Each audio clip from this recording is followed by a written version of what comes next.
Hola, buenos días. Entonces estamos reunidos hoy para para discutir la tesis, el proyecto de trabajo especial de investigación de la doctora Mariana Espinosa, de la doctora Lindsay Hernández, titulado Importancia de la topografía y paquimetría corneal en la evaluación del estado refractivo en pacientes pediátricos, donde yo soy su tutora, la doctora Lucia Pereira, y como jurada está la doctora Nancy Robles de Nave y la doctora Sonia Ojea. Podemos iniciar. Mariana creo que inicia.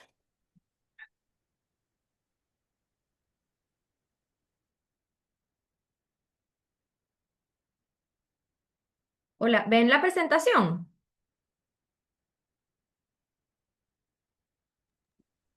¿Pueden ver mi pantalla de Sí, la sí, presentación? sí, sí. Sì, l'ideale. Ok, ok, ya. Ok, muy buenos días, distinguidos miembros del jurado. Ante todo, bueno, queríamos saludarlos y agradecerles por haberse tomado el tiempo de estar acá con nosotros el día de hoy. Nos reunimos hoy para hacer la presentación de nuestro trabajo especial de grado que se presenta para optar al título de especialistas en oftalmología. Bueno, por motivos personales, académicos, profesionales y migratorios no habíamos podido hacer la presentación de nuestro trabajo antes, pero bueno, agradecemos a todos por estar acá. El título de nuestro trabajo es Importancia de la topografía y paquimetría corneal en la evaluación del estado refractivo en pacientes pediátricos.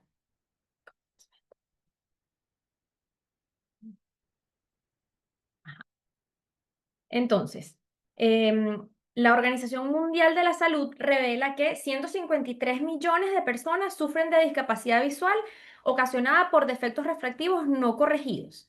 El desarrollo visual es un proceso de maduración altamente complejo mientras el niño va creciendo, ya que tanto el globo ocular como las conexiones a nivel del sistema nervioso central no están del todo maduras. Em, Creo que está un poco lento, ya va. Ok, ajá. Entonces, la importancia de la topografía corneal en estos casos. Bueno, la topografía corneal mide irregularidades corneales creando un mapa tridimensional de la superficie de la córnea, que nos va a permitir detectar irregularidades que a veces no son visibles mediante otros métodos más convencionales. Esta tecnología es fundamental en todo el estudio corneal y el diagnóstico de patologías corneales y su posterior seguimiento. Em, la paquimetría por su parte, la paquimetría mide el grosor de la córnea. Hay distintos métodos, está el óptico, el de ultrasonido y por interferometría óptica. Es muy importante para realizar el seguimiento refractivo de los pacientes, pero también para preoperatorios de cirugías refractivas o patologías corneales. Em, ok. El planteamiento del problema de nuestro trabajo. La detección tardía de efectos refractivos puede llevar a consecuencias irreversibles como la capacidad visual, como lo hablamos anteriormente, sobre todo en niños que están en esta etapa tan importante del desarrollo de la plasticidad ocular.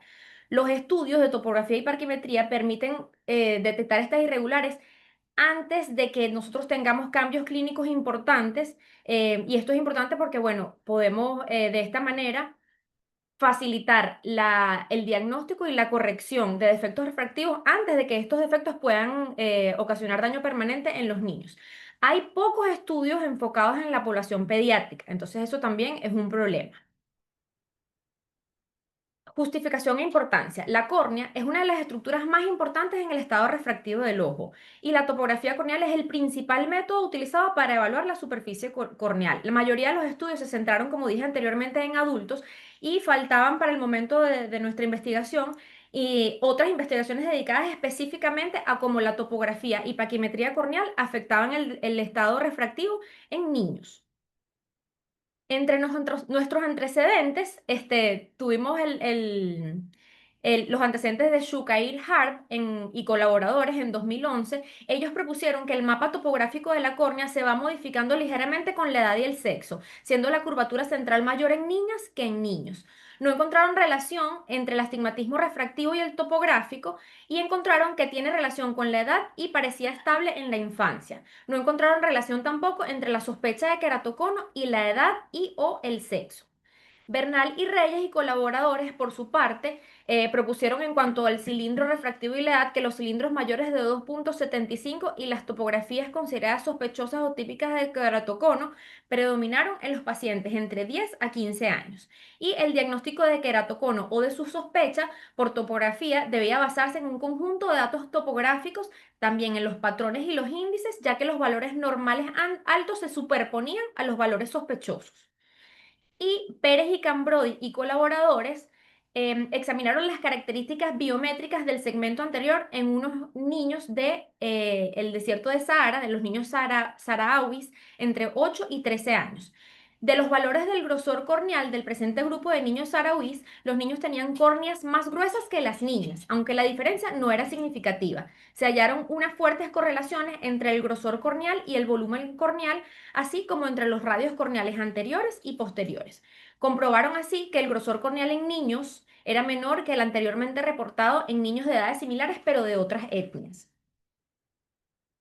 Con respecto al marco teórico, vamos a hablar un poco sobre la córnea. Bueno, la córnea es una estructura que es clave en el ojo humano, no solamente ayuda como una barrera protectora, sino que también es responsable de 3/4 partes del poder óptico. Ella está densamente inervada, es por esto que cualquier patología u alteración está fuertemente asociada con dolor y con fotofobia. Sus dimensiones y capas, bueno, ella tiene un diámetro de 11,5 milímetros vertical y 12 milímetros horizontal, un grosor aproximado de 540 micras en el centro que se va haciendo mayor hacia la periferia, y sus capas incluyen el epitelio, que es la capa más superficial, seguida por la capa de Bowman y estroma, y luego Descemet y endotelio. Las ectasias corneales. Las ectasias corneales son patologías que implican un adelgazamiento progresivo de la córnea y una curvatura excesiva, lo que puede generar que se presente en el paciente astigmatismos irregulares marcados que afecten gravemente la visión. Estos trastornos son importantes de identificar de manera temprana, ya que afectan la calidad visual y requieren un manejo específico para evitar complicaciones y progresión acelerada de las mismas ectasias. Entre las ectasias tenemos la más frecuente, que es el queratocono. El queratocono es una ectasia corneal que es axial, es progresiva, no es inflamatoria y generalmente es bilateral, en donde vamos a observar un adelgazamiento en la córnea central o inferior, paracentral inferior, que va a generar un astigmatismo irregular, una miopía y una protrusión o una deformación de la córnea a un aspecto más cónico. Ella puede presentarse, el queratocono puede presentarse entre los 10 y los 30 años y la progresión suele ser variable. Se dice que después de 7 a 8 años de iniciada la enfermedad es posible que se estabilice. Respecto a los diagnósticos y hallazgos topográficos en el queratocono, bueno, la topografía corneal es muy útil para descartar queratocono en etapas tempranas donde todavía no vamos a tener cambios a la biomicroscopía y la agudeza visual va a estar conservada. Usualmente se va a manifestar o vamos a ver al inicio una zona de curvatura en donde vamos a tener una curvatura aumentada, típicamente en el cuadrante inferior de la córnea. La simetría entre los dos ojos es importante, ya que es común observar que un ojo esté en un estadio de queratocono y el otro ojo esté en otro estadio diferente. Por otra parte, tenemos el queratocono preclínico, que representa una fase inicial en el que aún no vamos a tener cambios estructurales evidentes, pero sí vamos a encontrar en la topografía algunos patrones un poco sospechosos. Su clasificación y diagnóstico diferencial. Bueno, es posible detectar un queratocono con los mapas de color de la topografía antes que nosotros empecemos a observar en la lámpara de hendidura en la lámpara de hendidura y el examen oftalmológico algunos signos clínicos. La clasificación por etapas sería sospecha, leve, moderado y avanzado, y se basa en la severidad de los cambios que veamos en la topografía y en el impacto sobre la agudeza visual del paciente. En etapas leves, por ejemplo, predominan síntomas más refractivos y en etapas moderadas aparecen otro tipo de signos como por ejemplo el anillo de Fleischer o las estrías de Descemet en la córnea. Si no vemos que haya progresión, vamos a corregir solamente el defecto refractivo y si progresa ya sí debemos considerar otro tipo de tratamientos que pueden ser hasta quirúrgicos. Ah, y también ya va, que se me olvidó otra parte. También es importante hacer el diagnóstico diferencial con los cambios que producen el uso de lentes de contacto en pacientes. Hay veces que los lentes de contacto no están adaptados de manera óptima sobre la superficie corneal y esto hace que el lente se descentre un poco y produzca un astigmatismo que es un astigmatismo falso o un pseudoqueratocono. Este astigmatismo es totalmente reversible porque al retirar el lente de contacto la córnea vuelve a su posición y bueno, ese sería uno de los diagnósticos diferenciales. ¿Qué instrumentos tenemos o con cuáles contamos para el estudio de la córnea? Bueno, la topografía corneal, por supuesto, que nos va a medir, en este caso, como es solamente topografía, la superficie anterior únicamente de la córnea, la paquimetría corneal, que nos va a medir el grosor, y ambos van a ser fundamentales para el diagnóstico y para el seguimiento del caso. La topografía corneal, bueno, entre sus aplicaciones clínicas tenemos que es muy útil para evaluar pre y posoperatoriamente los pacientes que van a ser sometidos a cirugía refractiva. También nos hace el diagnóstico de astigmatismos irregulares y nos ayuda con la adaptación en pacientes que van a usar lentes de contacto. ¿Cómo funciona? Bueno, la topografía corneal funciona proyectando múltiples anillos concéntricos de luz sobre la superficie de la córnea. Estos anillos se van a reflejar y la imagen de estos anillos va a ser captada por una cámara que está en el centro del equipo. Esta cámara va a recoger estos datos que van a ser luego analizados por un software especializado y el equipo nos va a entregar un resultado en forma de mapas topográficos. Esto nos va a permitir evaluar todas las irregularidades que hay en la superficie corneal representativas por curvatura y elevaciones. La interpretación de los mapas topográficos. Bueno, los colores representan distintos niveles de curvatura, que ya hablaremos de eso en la siguiente lámina. Que estos distintos tipos de niveles y de curvaturas van a estar traducidas en dioptrías. Y hay varios cálculos que podemos obtener con el topógrafo, como altura, curvatura y poder de córnea, que a su vez se van a transformar en números, colores y escalas.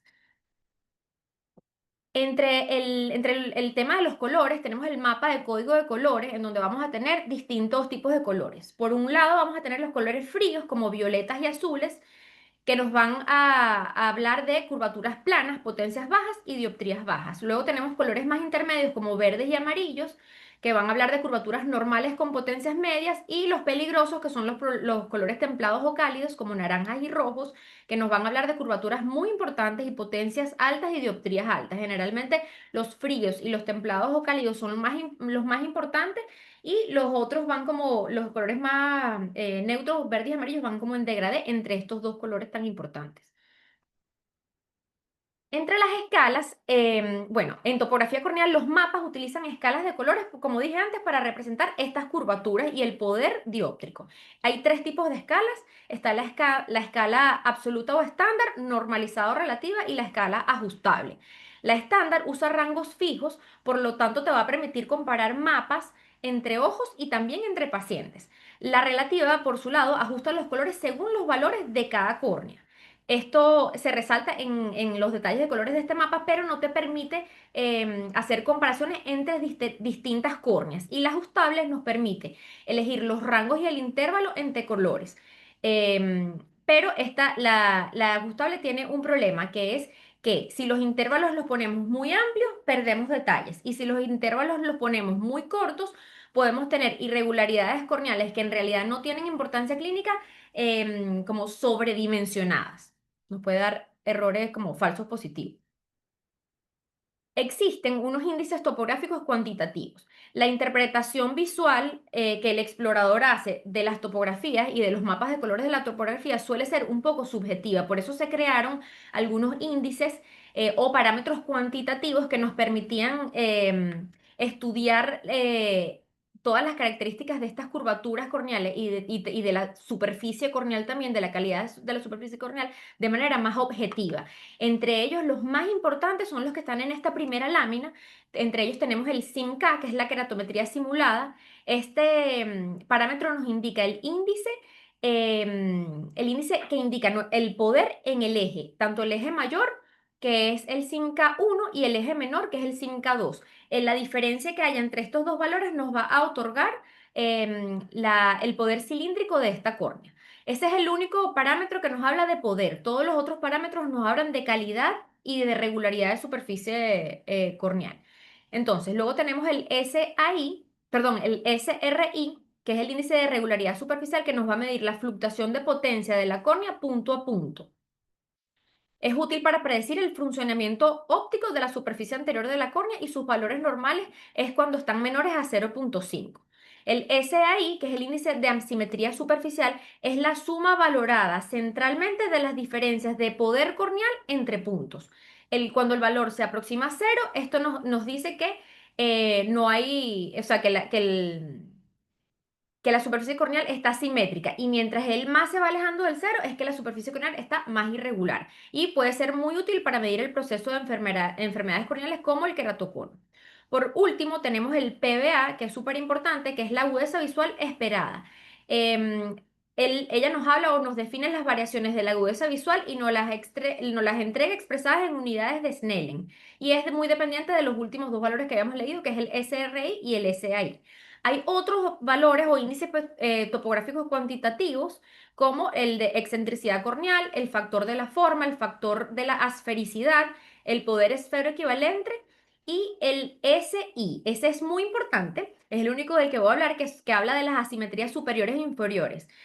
Ayuda a calcular la diferencia entre el poder corneal, entre la parte superior y la parte inferior, y así pudiéramos pues, sospechar y tiene mucha importancia para diferenciar cuando tenemos una sospecha de un diagnóstico de queratocono.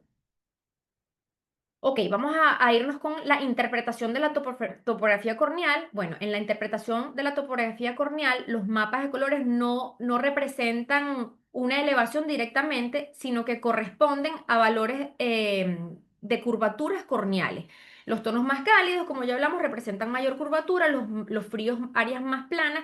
Sin embargo, para interpretar correctamente un mapa topográfico no tenemos que fijarnos únicamente en los colores. La clave en estos casos está en analizar los valores cuantitativos, especialmente las dioptrías queratométricas, que nos dan un resultado mucho más objetivo. Estos valores también deben revisarse en conjunto con los mapas disponibles que tengamos para que podamos llegar a una interpretación clínica adecuada y confiable. Y por supuesto, la interpretación de la topografía corneal nunca estaría completa si no hacemos un análisis completo del caso, no solamente del examen, sino de la clínica del paciente, agudeza visual, etc. La paquimetría corneal. Bueno, la paquimetría corneal es el método mediante el cual medimos el grosor de la córnea, que tiene un valor normal entre 540 y 560 micras. Se dice que el grosor corneal del adulto se alcanza aproximadamente a los 5 años de edad. En recién nacidos está un poco más gruesa la córnea. También en todos los humanos durante la mañana también está un poco más gruesa la córnea. Son cosas que tenemos que tomar en cuenta. Y bueno, los métodos por los cuales podemos medir la paquimetría corneal son ópticos, especular y ultrasónicos, que es el gol estándar. Con respecto al método ultrasónico, se realiza mediante un pulsador electrónico que va a emitir pulsos cortos. Luego vamos a tener un transductor que va a transformar estos pulsos cortos en señales de ultrasonido que van a atravesar todo el grosor corneal y van a rebotar en décimet devolviéndose. El tiempo que transcurre entre que se envía la señal y se recibe se procesa mediante fórmulas matemáticas y nos va a dar el grosor corneal. Entonces, a mayor tiempo, mayor espesor, a mayor tiempo entre del viaje de la señal, mayor espesor y viceversa. Refracción ocular. Bueno, el ojo humano, como sabemos, forma imágenes sobre la retina a través de un proceso de refracción en donde los rayos de luz son enfocados por la córnea y por el cristalino en la parte de atrás del ojo. Si estos factores no están perfectamente equilibrados, se van a producir ametropías. Entre las ametropías, bueno, ametropías como miopía, hipermetropía y astigmatismo. La miopía es cuando nuestros rayos de luz están enfocados por delante de la retina, la hipermetropía es cuando se enfocan por detrás de la retina y el astigmatismo es cuando no quedan ellos enfocados en un mismo punto. En los niños, para hablar de refracción en niños durante la infancia, tenemos que definir qué es la emetropización. La emetropización es el proceso mediante el cual el ojo va a ir alcanzando y eliminando errores refractivos hasta llegar a un estado refractivo normal y se va a completar aproximadamente a los 7 años de vida. Durante los primeros 5 años de vida, bueno, inicialmente el recién nacido es bastante hipermétrope, en general entre 1 a 4 dioptrías y la mitad de estos niños cuentan con un astigmatismo de más de 1 dioptría. El astigmatismo tiene tendencia alta en la infancia, pero luego se ha observado que tiende a reducirse un poco. Y el crecimiento tiene dos fases, una fase rápida infantil y una fase lenta que es juvenil. En la fase rápida infantil tenemos un ojo que va a crecer de manera rápida entre los primeros, sobre todo en los primeros 3 años de vida, hay un crecimiento muy rápido y vamos a tener cambios importantes tanto en la longitud axial como en la cámara anterior y la cámara vítrea. Y también el cristalino va a ir cambiando de forma, se va a aplanar un poco más pues, sus radios y sus curvaturas van a cambiar, por ende su poder también va a cambiar. Y la fase lenta juvenil, bueno, se ha visto que durante la edad escolar hay un aplanamiento, sigue el aplanamiento del cristalino, y esto va al final a compensar un poco el aumento de la longitud axial en esa edad. Luego tenemos la refracción en la edad más escolar, desde los 5 años en adelante. Vamos a avanzar hacia la edad escolar, especialmente entre los 5 y 15 años, donde los niños van a experimentar un aumento en la miopía y la hipermetropía, por su parte, tiende a disminuir. Este periodo de crecimiento ocular es fundamental para realizar seguimientos adecuados de la refracción y de la visión del niño, porque de esta manera vamos a poder detectar cualquier desviación refractiva que pueda requerir corrección con lentes o con cirugía. A continuación, mi compañera Lindsay Hernández, la doctora Lindsay Hernández, le va a hablar sobre los objetivos y los resultados de nuestra investigación. Permiso. A ver. Hola, ¿cómo están? Buenas tardes por acá, buenos días por allá todavía. Acá continuando con lo que fue nuestra investigación, tenemos como objetivo general analizar la topografía y taquimetría corneal y su estudio con el estado refractivo en pacientes de 5 a 16 años, atendidos en la consulta de oftalmología pediátrica del Hospital Universitario de Caracas en el periodo comprendido entre marzo 2013 a marzo 2015. Como objetivos específicos tenemos describir las características epidemiológicas de los pacientes pediátricos en estudio en cuanto a grupo etario, sexo, factores hereditarios, estado refractivo, estudiar los índices topográficos corneales cuantitativos de los pacientes en estudio según edad y estado, según el estado refractivo.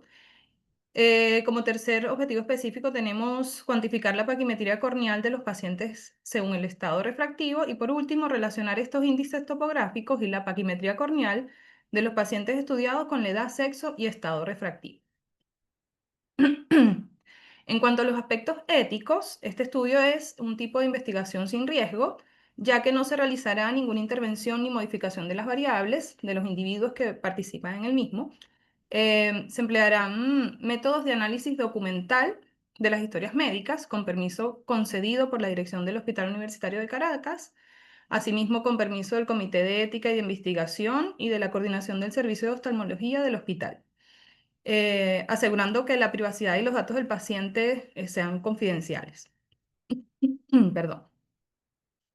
En cuanto a los métodos, la presente investigación se trata de un estudio de tipo observacional descriptivo, ya que se basará únicamente en la observación, descripción y el análisis de interés. El diseño fue una investigación no experimental, ya que se realizó sin manipular de forma deliberada las variables incluidas en el estudio, y una temporalidad transversal retrospectiva, puesto que los eventos de interés se observaron una sola vez en el pasado y en el transcurso de un periodo de tiempo determinado. En cuanto a la población y muestra, la población estará representada por los pacientes de 5 a 16 años atendidos en la consulta de oftalmología pediátrica del Hospital Universitario de Caracas en el periodo ya mencionado, y la muestra fue de tipo probabilística deliberada. ¿Qué quiere decir esto? Que los sujetos no se eligen al azar, sino de manera intencionada según el criterio definido por las investigadoras, en este caso, que somos nosotras, en el caso de la historia de aquellos pacientes pediátricos que en este caso cumplían con los criterios de inclusión. Como criterios de inclusión tomamos pacientes con edades entre 5 y 16 años a los que se les haya realizado la topografía y paquimetría corneal, astigmatismos corneales mayores o iguales a -3 dioptrías con compromiso de agudeza visual y sin uso previo de lentes de contacto y o tratamiento tópico, y sin antecedentes de cirugía ocular, traumatismos o enfermedades oculares, alteraciones neurológicas o psiquiátricas. Como criterios de exclusión, tenemos entonces menores de 5 años o mayores de 16, astigmatismos menores a 3 dioptrías, usuarios de lentes de contacto y antecedentes de traumatismos, enfermedades oculares, cirugías oculares o de alteraciones neurológicas o psiquiátricas. En cuanto al procedimiento, tenemos que para la recolección de los datos se utilizó la técnica de revisión documental, como dijimos anteriormente, que consiste en obtener información a través de la historia clínica. Esta técnica, como dijimos anteriormente, es una técnica confiable y útil para contestar los planteamientos establecidos.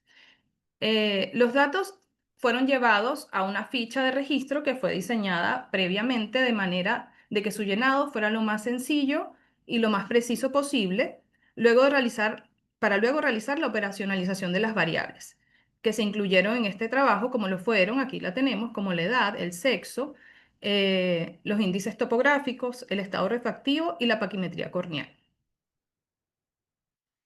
Para los resultados, entonces, tuvimos una muestra que se basó en el estudio de 47 pacientes. Se analizaron un total de 94 ojos con una pérdida de información de 11 casos y un total de 83 ojos.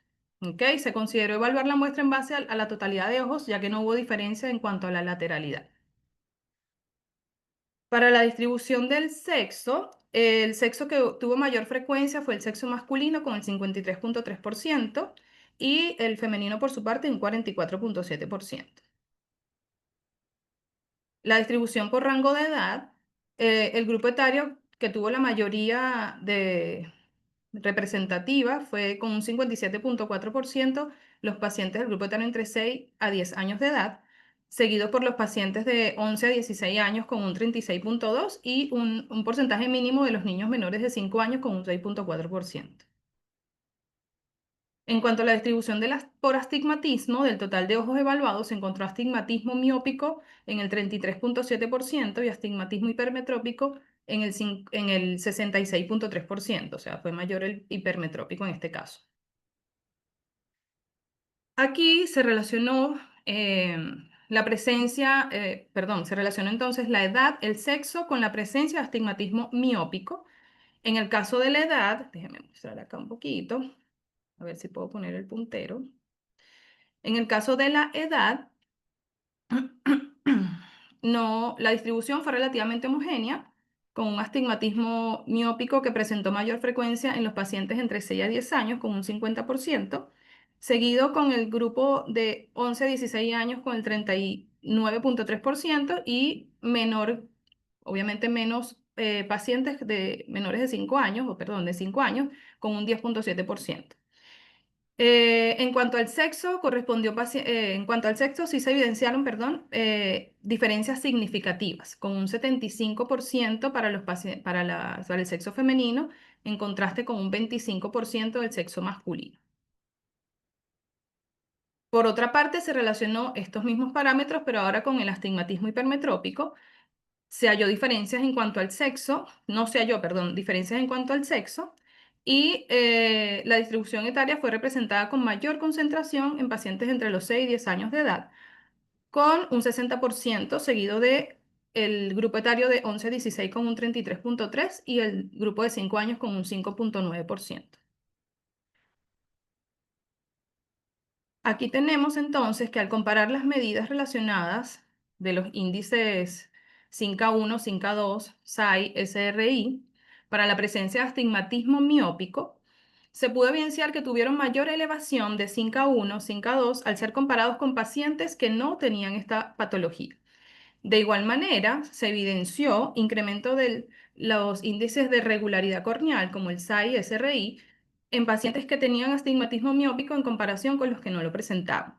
Y en contraste con una paquimetría menor en pacientes con astigmatismo miópico en contraste con los que no lo tenían. En relación a los pacientes ahora con astigmatismo hipermetrópico, los valores de los índices topográficos 5A1, 5A2, SAI y SRI se comparan con los que no tenían astigmatismo hipermetrópico y en este caso aparecen disminuidos, ¿ok? Pero por su parte la paquimetría del astigmatismo hipermetrópico aparece elevada en estos pacientes. En lo que respecta, perdón, los índices topográficos y paquimetría según edad, no hubo diferencia estadísticamente significativa en ninguna de las variables evaluadas. Al comparar los índices topográficos con el sexo, no se evidenció tampoco diferencia estadísticamente significativa, mientras que la paquimetría sí reportó un valor inferior en el sexo masculino, pero con poca significancia estadística. Entonces, para la discusión tenemos que en nuestra investigación la mayor proporción de pacientes fue representada por el sexo masculino con un 55%. Estos resultados son comparables con los hallazgos de Sakai Harp en 2011, en donde el predominio del sexo masculino fue de un 52%. El predominio, por otra parte, el predominio del astigmatismo hipermetrópico sobre el miópico en nuestra investigación coincide con estudios previos realizados en poblaciones pediátricas por Pérez Cambrodi y colaboradores y Bernal Reyes en 2012, que muestran una tendencia mayor en esta ametropía. En cuanto a la edad, no se relacionó de forma estadísticamente significativa la presencia de astigmatismo miópico ni hipermetrópico en nuestra investigación. Este hallazgo concuerda con lo planteado por Bernal Reyes en 2012, quienes observaron que las variaciones topográficas corneales mínimas son mínimas entre los 5 y los 10 años.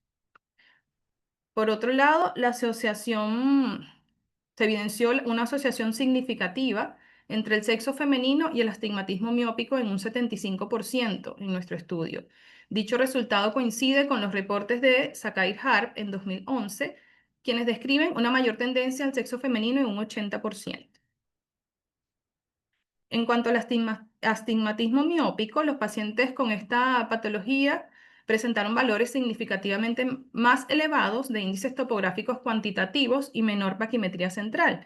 Este patrón de córneas más curvas y delgadas e irregulares es coherente con los hallazgos de Bernal Reyes en 2012, quienes reportaron un aumento de la curvatura y disminución del grosor corneal en pacientes pediátricos con tendencia miópica. Para el astigmatismo hipermetrópico, los valores menores de curvatura y de irregularidad, junto con una paquimetría significativamente mayor, un comportamiento que refleja un patrón de córnea más plana y gruesa, irregular, es coherente con el estudio de Sakai Harp en 2011, quien describe que la hipermetropía se asocia con córneas de menor poder refractivo y mayor espesor, especialmente en la etapa infantil. En comparación a la edad y sexo, se evidenció que no existen diferencias significativas en los valores topográficos paquimétricos según edad y sexo. Este hallazgo es consistente con las observaciones de Bernal Reyes en 2012, quienes concluyen que la morfología corneal se mantiene estable en la infancia independientemente de estas variables. En conjunto, los resultados permiten delinear dos perfiles topográficos bien definidos, donde tenemos un astigmatismo miópico con córneas más curvas, delgadas y regulares, y un astigmatismo hipermetrópico con córneas más planas, gruesas y regulares. Estos hallazgos reafirman la importancia de la topografía y paquimetría corneal como herramientas diagnósticas complementarias en la evaluación refractiva pediátrica. Coincide con las conclusiones de Bernal Reyes y Pérez Cambrodi en 2013, quienes recomendaron el uso sistemático de estas para el tamizaje temprano y detección de irregularidades subclínicas. Entonces, como conclusiones, tenemos en la población estudiada el astigmatismo hipermetrópico fue más frecuente que el miópico, predominando el grupo etario de 6 a 10 años.